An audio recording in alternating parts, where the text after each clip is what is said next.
Welcome to Thelma Podcast's Life Story channel.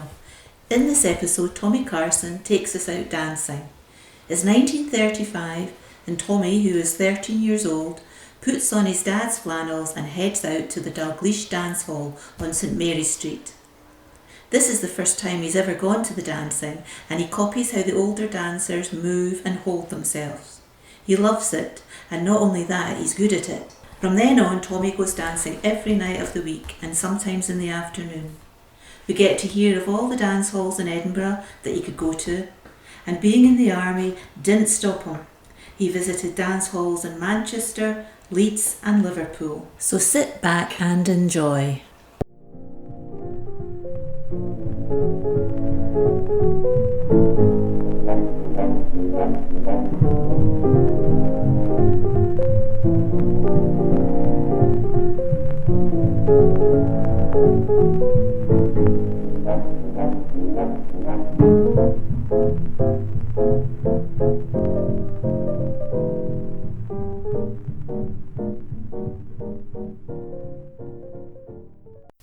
Right, Tommy, let's talk about when did you first go dancing? First, I was a dancer. Yeah. I was a good dancer.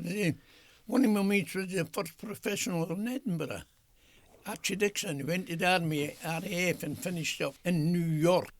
Fred Astaire and Jean Kelly Dance School after the war. But when I was in Edinburgh, of course, a wee bit big filly. Right. See, you scored if you're a big boy. Yeah. No wee fella like me. But we could all dance in Edinburgh, Glasgow, Manchester, Leeds. I've been in all the places, and they could all dance. Yeah. Maybe been a big place. And the dance halls had bands more than 4 and 5 like the wee ones. Right. They were living. Yeah. But the dancing was difficult ballroom dancing. This is no ballroom, strictly dancing. They're all acrobats. I mean, So where did you learn to dance? well, I'll tell you how good dancing. I told you before, I used to do talent shows when I was a bairn. Everybody did. But I mean, had a good voice, well, good enough to win a pound, And came home one night and we were a dance. And I left school at 13. And I came home from school and I was going to dancing at night because I was 13. I was just leaving school. And my dad was a wee fella too, my size. And his trousers fitted me there. So I put them on to get into the dance hall. And that dance hall was Dalgleish, St Mary Street. St Mary Street. And it was packed to capacity. A place that took about 40 couples. But we all went, and it was only tuppence or something to get in. Had a doorman, Ken, and he's smoking fags while he's shaking, you can't know this. And I went down this night and got my father's trousers, got flannels. Everybody wore flannels in the days. Put them on. My mother tried them on, so I tried them, because I was the only son, and my sister. And we were spoiled, really.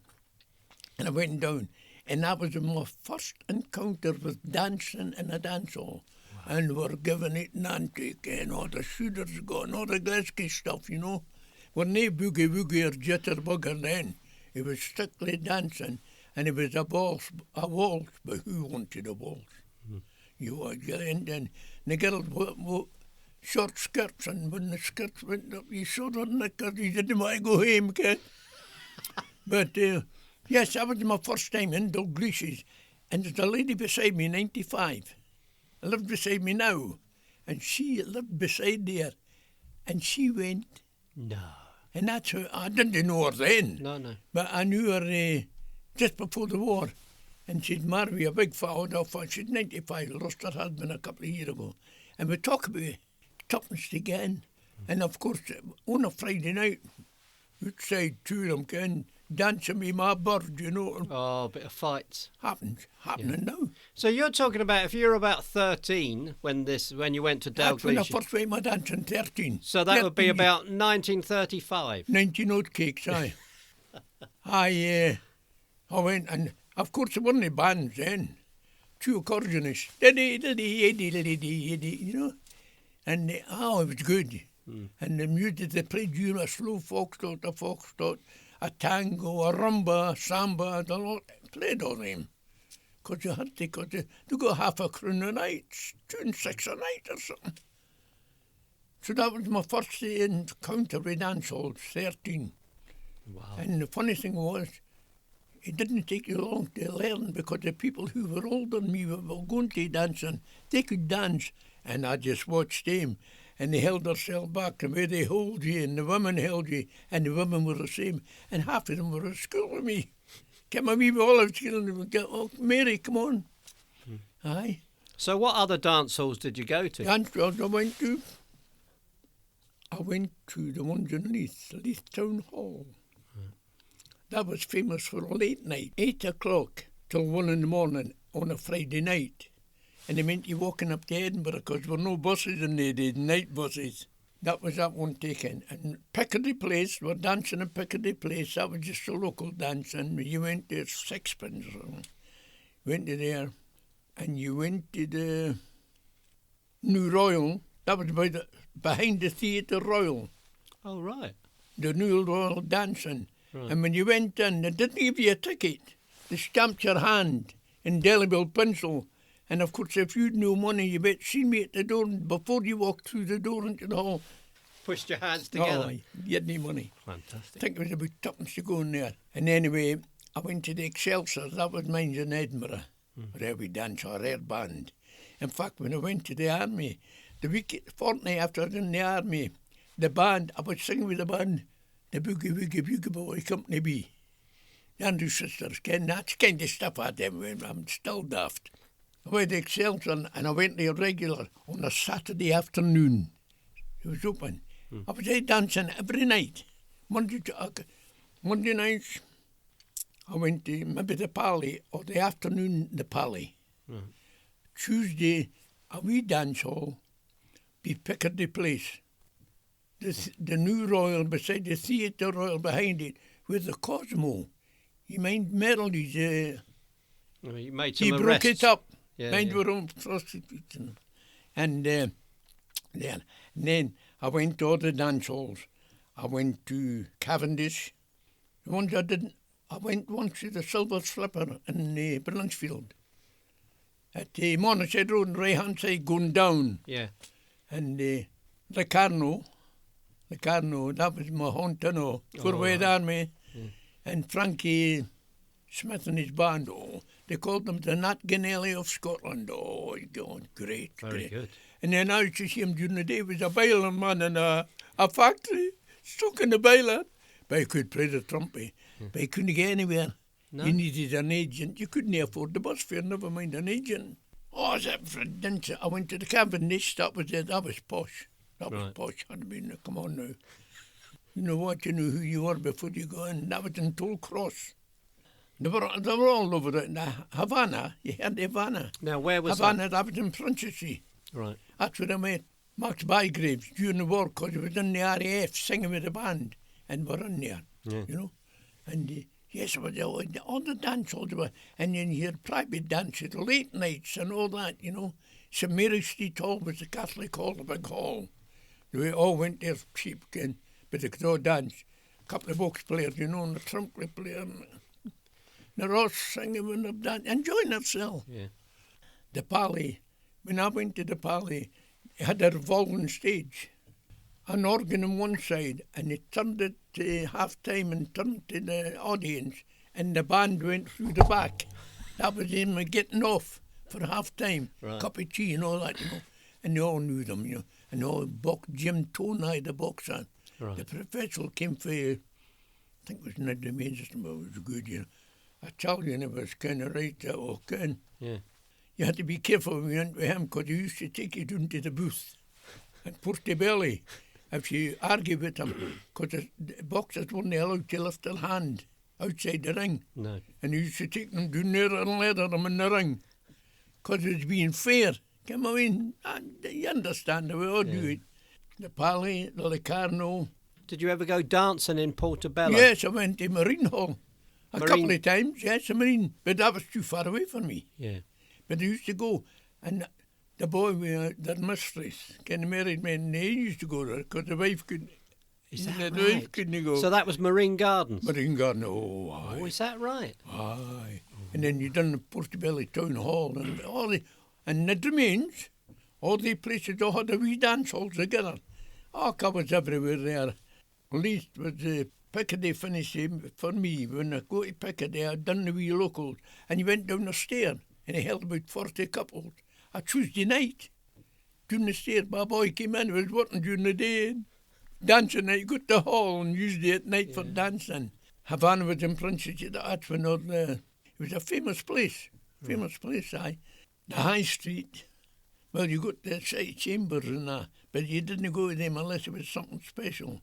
But the wee halls, you went on Tollcross, Cavendish, Silver Slipper, you didn't go there. Ken, if you went once, you have a look. Yeah. But you could dance. Ah, right. Ken. Yeah. I was 13 and was enjoying myself. So when you went away to war, you must have danced in lots of dance halls all over. See, I was never a ladies' man, Chris, you can see that. I was never a ladies' man, but dancing was just that. If I knew there was a dance hall, I've been dancing in Manchester, Leeds, Liverpool, all these places, because I was in there during the war. And the first thing I went was, not a woman. I had a record of him, Billy Irvin. Oh, yeah. Billy and Bobby Irvin. They came from Glasgow, the world champions. Bill and Bobby Irvin, I seen them once. And they could dance, but they were Bill and Bobby, you know. They hadn't any time for Miles or Tommy or that. But anyway, we went there and there were one or two dance halls. I've been in Barryland and things like that. Aye, we used to go. And the town hall and the pub and tons of fun. See, they're all away now. Yeah. They're all away now. Now, you've said that there were obviously a few fights, usually outside. Aye. Yeah. Oh, yeah, it didn't start till after 10 when we were closing. Because you went for a half pint. Well, I never drunk, but I used to take a half pint with my mates and then I was into it again. Used to kid me about it, but you had the boy taking our shirts off and something, oh, Christ, I ran out again. Where's the exit? And they was fighting on the floor and everything. Mind you, not all the time, didn't get me wrong. No. Some had the bouncers in, but a lot of them just for spare money. The New Royal was upstairs in a church hall, behind the Theatre Royal. Did you ever get to Fairlies? Oh, Fairlies, many a time. There's all sailors for the docks. Got Alaskans off the boats, coming from different countries, up there. And they'd be drinking with women, of course. Mind you, some women, decent women went, didn't get me wrong. But you always had the other kind and were looking for a night out and Fairly's doing the right-hand side as soon as you come down Leith Street. It had a lively reputation. Oh, Christ, aye. Have you got your boxing gloves here? You know, I mean, it was that was the time. But that's where you lived. That's how you don't think anything of it, Miles, because you lived through it. And the girls, some of them were Donegal, Christ, singers. One was Netta Guild. She sang in Excelsior with the band, a 4-piece band, a rare band, good musicians. And I used to go on a Saturday afternoon, never missed it, dancing, same crowd, the same girls sitting there now. And you walked across the room, you stood on each side of the room. And you walked across. Well, you didn't do it, but that was the format. They'd play and you go, Netta Guild would sing, and she come for the High Street. What a rare singer, but what a stuck-up bitch. Ken, if she sat there, if she didn't know you, Ken, get out. You know, you get them everywhere. I mean, it goes through your life. Yeah. All the dance halls, the Tollcross was full of them on the south side. And it remains, the place is Stenhouse that had wee dance halls and all wee halls. Just wee halls. But the Cavendish and the New Royal and the Excelsior and the Town Hall in Leith, they were always for dancing. Yeah. Okay, and they were getting the thing, and the dancers went there. What about the Eldorado? Yeah, I'm talking with you. Eldorado. Yeah. Used to be an Eldorado.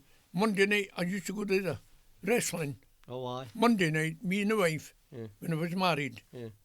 We loved that. That was good. We enjoyed it. On other grips. Can I go home one week when I went in with the wife? I said, here, cup dance, you know. I go on a grip.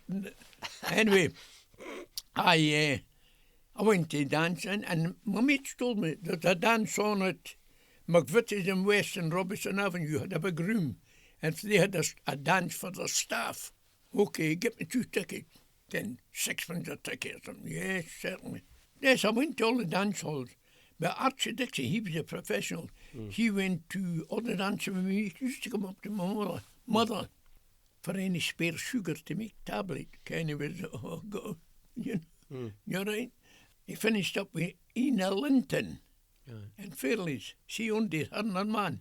She was a professional dancer. Right. Ina Linton, that's her name. Oh, right. She owned Fairleys. I didn't know that. But she took him. Right. She got a grip of him just before he went to the RAF. And when he went to the RAF, he was a dancer. Yeah. He was the best of the crowd and he could not dance. But he was about 5'10", you know, and the style, Ken. Ina Linton took him over and he had his dancer, I forget her name, because I was in the army. He had this dancer, that was his partner. Whenever he went anywhere, she was outside.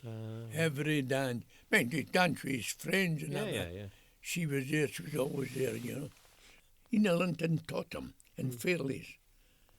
But you went down there, if it was Friday night, we were about inside and out, mate. Ken, people what again? Yes, dancing. And we used to do the Pally used to get the professional dancing heats. Right. And then you went to London. Ah, yeah. Ken, you won at Edinburgh and Glasgow, they were hot stuff and all.